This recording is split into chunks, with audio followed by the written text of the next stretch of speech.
A lot is at stake in the 29 December meeting of the leaders of Israel and the US.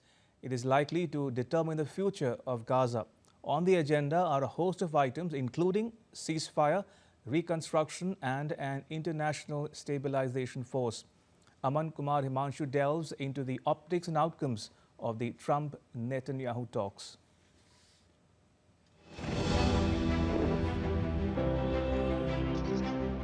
After more than 2 years of relentless conflict that has left thousands dead and millions displaced, West Asia is once again in the global spotlight.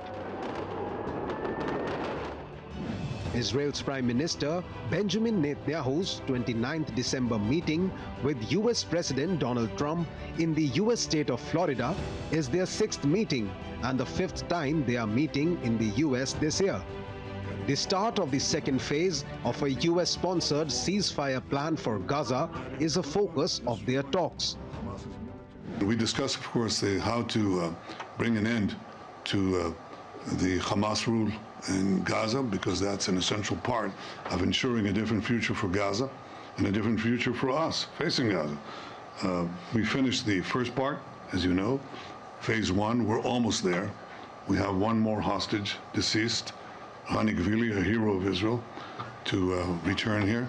And then we, very shortly, expect to move into the second phase, which is more difficult.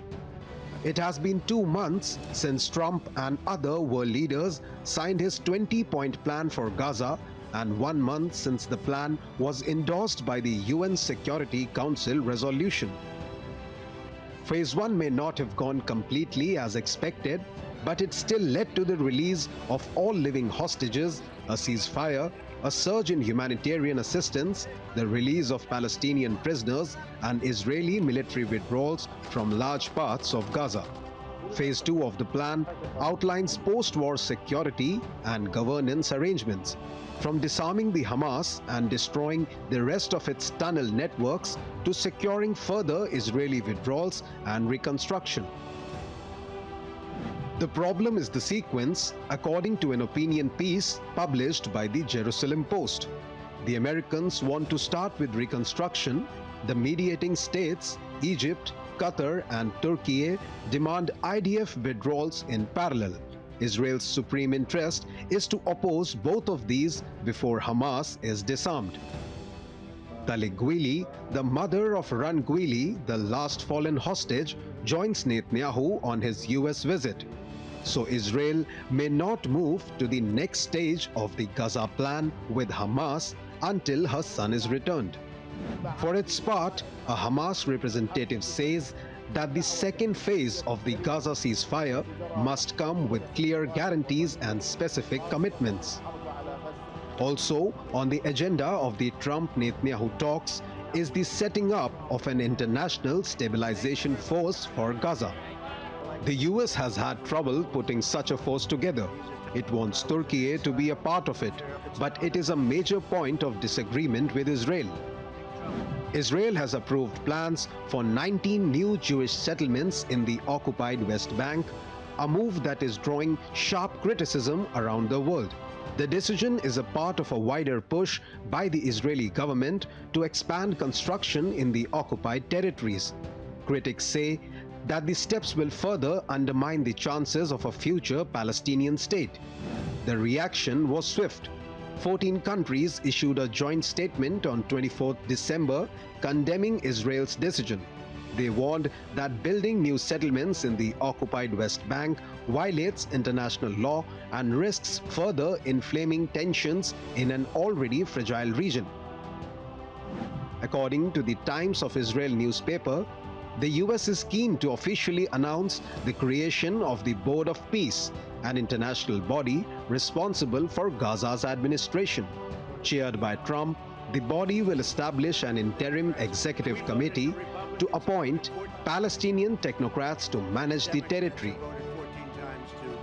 Iran is another outstanding issue on the table. Recently, Iran conducted missile tests. Israel is laser-focused on Iran's ballistic missile program and sees it as the most urgent existential threat. That concern has grown after US and Israeli strikes hit Iran's nuclear infrastructure during a 12-day aerial campaign in June. During that conflict, Iran's ballistic missiles penetrated Israel's advanced air defense system. Israel believes that if Iran is given enough time, it could strengthen its missile and nuclear programs, which would pose a major threat to regional security. The latest Netanyahu-Trump meeting comes close on the heels of two back-to-back visits to the US by leaders of Syria and Saudi Arabia. Syria's new leader, Ahmad al-Shara, whom Israel still views with abundant suspicion, had a very friendly visit last month. Trump has already chided Israel over its move in Syria. Soon after, Saudi Arabia's Crown Prince Mohammed bin Salman made a triumphant return to the White House to take his place as the leader most aligned with Trump's focus on de-escalation, diplomacy, trade and investment, winning concessions that were previously thought to be tied to Saudi Arabia, agreeing to normalize its relations with Israel.